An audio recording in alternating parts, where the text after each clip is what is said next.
नमस्कार, शामराव मोकाशी. हा व्हिडिओ प्रत्येकानं ऐकून शेअर करा. आता ऑनलाईननं HP उतरते, आता कुठली कटकट राहिलेली नाही. आता ह्याच्यात बरीचशी एक समस्या अशी असते की RC बुक हे आपल्याजवळ असतात आणि त्या RC बुकवरती राहिलेले असतात. आता तो तुम्हाला दलाल वगैरे सांगतील किंवा RTOवाला सांगेल हे डुप्लिकेट RC बुक काढ म्हणून. बिलकुल RC बुक डुप्लिकेट काढण्याची काहीही गरज नाही. का तुम्ही परिवहन ॲपला तुम्ही पहा, त्याची एक कॉपी काढून ठेवा. परिवहन ॲपला तुमची HP कॅन्सल झालेल्याची दिसते. ऑनलाईनला HP कॅन्सल झाली, सरकार दरबारी झाले, मग ते RC बुक डुप्लिकेट हवंच कशाला?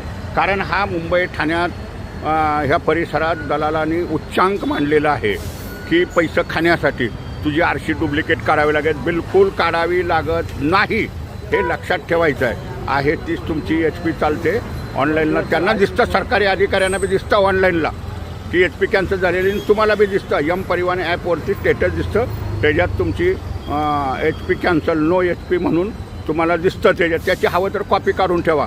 आणि काही असं मग असं ह्या सगळ्या ठिकाणी होतात आता ह्या HP कॅन्सल, हे मात्र लक्षात ठेवायचं आहे. आणि मग काय RC बुक डुप्लिकेट काढायची गरज नाही. हा फसवायचा एक त्यांचा धंदा चाललेला आहे. आता काय कामच त्यांच्या हातातनं गेलं आहे, त्याच्यामुळे ते RTOवादी बी घाबरलेत आणि मग ते दलालांच्या काना सांगतात नाही नाही RC बुक डुप्लिकेट पाहिजे.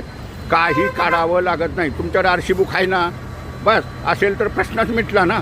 ज्यावेळी तुम्ही गाडी कुठली तुमची भंगार करशीला किंवा काय होईल त्या टायमाला RC बुक लागतं आणि ते ऑनलाईनला दिसतं HP नाही म्हणून. हे लक्षात ठेवायचं आहे. प्रत्येकानं बिंदासपैकी बोलायचं आहे. त्या RTO अधिकाऱ्याला बोलायचं HP कॅन्सल झाले ना, ऑनलाईनला आहे, हे बघा हे स्टेटस आहे, तुम्ही स्टेटस काढू शकता, इन्फॉर्मेशन काढू शकता. तुम्हाला परिवहन ॲपला तुम्ही जर बघितलं तर HP कॅन्सल दिसते. त्याच्यामुळं RC बुक डुप्लिकेट काढण्याची गरज नाही, हे मात्र लक्षात ठेवा.